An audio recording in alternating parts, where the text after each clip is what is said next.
NE news Bharat खबरों की सही पकड़। ममता बनर्जी की सरकार और उनकी पार्टी हमेशा जन भावनाओं के विपरीत काम करने वाली पार्टी और सरकार रही है। लोकतंत्र को दबाने और कुचलने का हर संभव प्रयास ममता बनर्जी जी ने और उनकी पार्टी ने सरकार के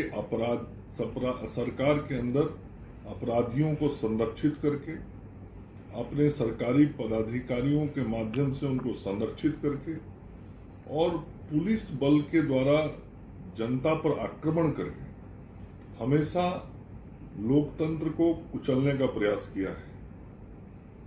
और इसे पूरे देश ने देखा है। फिर भी मैं पश्चिम बंगाल की जनता को धन्यवाद देता हूं कि पश्चिम बंगाल की जनता लोकतंत्र प्रेमी जनता है और लोकतंत्र को बचाए रखने के लिए हर अंतिम संभव संघर्ष करती है और आज भी कर रही है। और मुझे पूरा विश्वास और भरोसा है कि ममता बनर्जी के गुंडों का जवाब पश्चिम बंगाल की जनता वोटिंग मशीन पे अपना वोट देके करेगी, बुलेट का जवाब बैलेट से देने का काम करेगी। और चुनाव आयोग भी पश्चिम बंगाल के अंदर पिछले 3-4 चुनावों के अनुभव को संज्ञान में ले रहा होगा, ऐसा हम सबको विश्वास है। और पूरे देश में जिस प्रकार से निष्पक्ष चुनाव आयोग की देखरेख में हो रहा है, पश्चिम बंगाल में भी चुनाव आयोग हर मतदाता के मताधिकार के प्रयोग कराने का एक सफल प्रयास जरूर करेगा।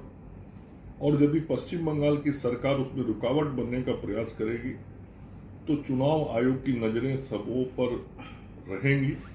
और यदि कहीं कोई गड़बड़ी होगा तो जो भी लोकतंत्र को संरक्षित करने वाले लोग हैं, लोकतंत्र के साथ चलने वाले लोग हैं, लोकतंत्र में आस्था रखने वाले लोग हैं और जो दल हैं, वो चुनाव आयोग को सारे विषय बताने का काम करेंगे।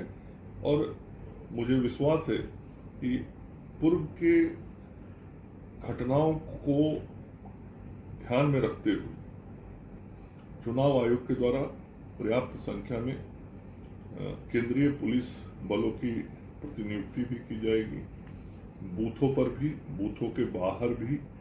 और जो संवेदनशील पूरा बंगाल है, संपूर्ण बंगाल के अंदर फ्लैग मार्च से लेके जो भी निष्पक्ष मतदान के लिए आवश्यक कार्रवाई है वो चुनाव आयोग के द्वारा करवाया जाएगा और भय मुक्त होकर मतदान करेंगे। इतना नहीं, इसके पहले जो एनआईए की घटना हुई या संदेश खाली में घटना हुई, उसके पहले भी ईडी के ऊपर हमला हुआ, उसके पूर्व में भी यहाँ जो सरकार संरक्षित गुंडे और अपराधी हैं वो सरकारी एजेंसियों पर, शांतिपूर्ण तरीके से रहने वाले आम नागरिकों पर हमला करते रहे हैं। और हमने अभी भी आपको कहा कि यह सरकार, ममता बनर्जी जी की सरकार, गुंडों को संरक्षित करने वाली सरकार है, अपराधियों को प्रोत्साहित करने वाली सरकार है, राजनीति का अपराधीकरण करने वाली सरकार है। और यह सरकार लोकतंत्र को दबाने और लोकतंत्र की हत्या की कोशिश करने वाली सरकार है। जो जनमत है उस जनमत को सामने नहीं आने देना चाहती है सरकार, इसीलिए मतदाताओं को भी मतदान केंद्रों पर जाने से रोका जाता है। जो मतदान निष्पक्षतापूर्ण करने की चेष्टा करते हैं उन पर आक्रमण इनके गुंडों के द्वारा किया जाता है। और ये तो बंगाल की जनता देखती है कि यहाँ पुलिस तंत्र में बैठे हुए भी कई लोग सरकार के इशारे पर लोकतंत्र को दबाने का काम करते हैं। लेकिन हम सब लोग को भरोसा है चुनाव आयोग पे, जो कोई भी सरकारी अधिकारी इस प्रकार का कार्रवाई करेगा निश्चित रूप से चुनाव आयोग उसे छोड़ेगी नहीं। और निष्पक्ष चुनाव कराने के लिए चुनाव आयोग हर संभव प्रयास करेगी, होगा ही।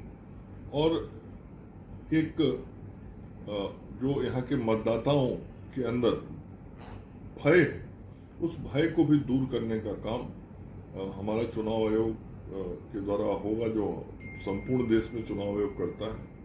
और ये बंगाल के अंदर मतदान के बाद लोग और मजबूती से लोकतंत्र की स्थापना की ओर आगे बढ़ेंगे। ये पूरी तरीके से अपराधियों को पोषित और संरक्षित करने वाली सरकार है। चुनाव के बाद भी ये क्यों होता है? इसलिए कि चुनाव के बाद इनकी सरकार बन जाती है। सरकार क्यों बनती है? क्योंकि ये सही मतदान ही नहीं होने देते हैं, मतदाताओं को बूथ तक जाने नहीं देते हैं, जबरन बूथ कब्जा कर लेते हैं, और कुछ राज्य सरकार के पुलिस तंत्र के बल पे भी ये मतहरण का काम करते हैं। तो सरकार इनकी बढ़ जाती है और फिर लोगों में भय का माहौल बना के और अपनी सत्ता पे काबिज रहना चाहते हैं। लेकिन मैं धन्यवाद देता हूं, आभार व्यक्त करता हूं बंगाल की जनता का, जो लोकतंत्र प्रेमी जनता है।